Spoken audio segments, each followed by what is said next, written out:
If you've ever filled out a form on a website or made an email account, there's a good chance you've stumbled upon CAPTCHA, a little test that was created to check if you're human or not. CAPTCHA is an acronym for Completely Automated Public Turing Test to tell computers and humans apart. While the tests were super simple in the beginning, over the years they've become more and more difficult to solve. But here's what you didn't know. While you were solving these CAPTCHA tests, like identifying traffic lights in a grid of photos, you were actually training computers and making them smarter. In this episode, we are going to explore the fascinating things CAPTCHA has made humans do, how it all started, and how it's changed over the 2 decades of its existence. This is Siddhant, and welcome to another episode of Let's Do Shots.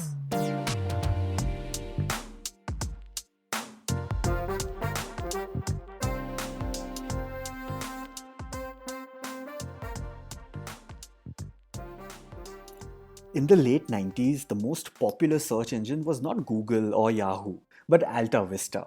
And they had a major spam problem.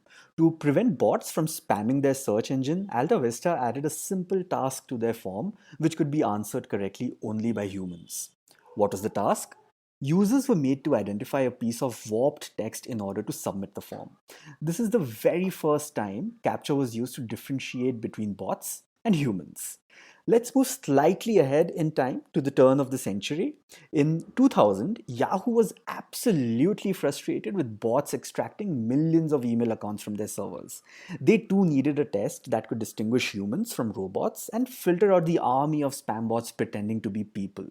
Now, it may not seem like it, but it was a truly unique challenge. Why? First up, this challenge should be something that could be solved by any human, irrespective of their age, gender, or level of education. At the same time, it was also a test that a computer should not be able to pass. But it should also be something that can be graded by the computer, since you're submitting your answer to the computer. The answer to all of this was our ability to recognize alphabets, shapes, and objects. Something as simple as reading. It is a skill we've been developing since kindergarten. We read stuff every day. But hold on, computers can read too, right? How do we solve for that? Computers back then weren't as advanced as today and could only read text that was absolutely clear and easy to read. So CAPTCHA programmers would warp the text, stretch it, and draw lines through it so it became unrecognizable for bots. And the computer, which was going to grade the human answer, was fed the right answer in advance anyway. I mean, it's kind of ironic how a computer program was made to trick computers. Yahoo started using it for signups and it became a huge success. While millions of people attempt these CAPTCHA tests every day, what many don't know is that they're actually making computers smarter. In 2005, a new version of CAPTCHA was introduced to help in digitizing old books and newspapers. This CAPTCHA version had two words. The computer had the correct answer for the first word, but the second word was taken from a book or an old newspaper article, which the computer softwares had been unable to identify.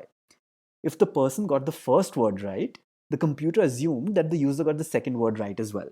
And one word at a time, old books started getting digitized. To reduce the margin of error, the same second word was given to many other people as well. If most people had the same answer, the word was approved and logged as part of the book scanning mechanism. The tests were done by so many people around the world that a whole year's worth of New York Times articles were being digitized every 4 days. Eventually, in 2009, Google bought this technology and began digitizing its scanned books and news archives. Lo and behold, we eventually taught machines how to read smudged text with smear ink. So, if you have attempted a CAPTCHA before, you can probably put working for Google and the New York Times in your CV. As the years went by, computers became better at reading all kinds of text. All thanks to you, of course. In 2014, Google conducted a study in which it pitted humans against computers. While humans could read the most distorted CAPTCHAs with 33% accuracy, Google's AI could read them with a 99.8% accuracy. Machines had become smarter and better at reading than humans. So this version had to be phased out. And a brand new version of CAPTCHA was introduced in 2014, which is still quite popular today. It's the one with images, in which you're made to click on fire hydrants, street signs, crosswalks, buses, traffic lights, storefronts, and the likes. So, what's the trick behind this? Using these results, Google is training self driving cars to see the objects on the road and to improve Google Maps Street View. And these tests get more and more difficult as you pass them. So next time someone accuses you of spending way too much time on the internet, just let them know you're shaping the future for self-driven cars. And now we've progressed to an even more advanced version of CAPTCHA, and it's called No CAPTCHA. It verifies if you're human based solely on your behavior. This test is invisible, constantly running in the background while you browse the web. It continuously monitors your behavior and assigns you a score based on how likely you are to be human. A human would usually move their cursor in a wiggly, haphazard way, whereas bots would typically move the cursor in straight lines. Too many random clicks or type a paragraph real fast, and you could trigger a standard CAPTCHA test with pictures or be asked to verify yourself with two-factor authentication. While this is creepy, it definitely beats doing a test on every website, which has been quite frustrating to be honest. And it's definitely better than what the founder of CAPTCHA said recently. He believes that one day there won't be a way to differentiate between bots and humans.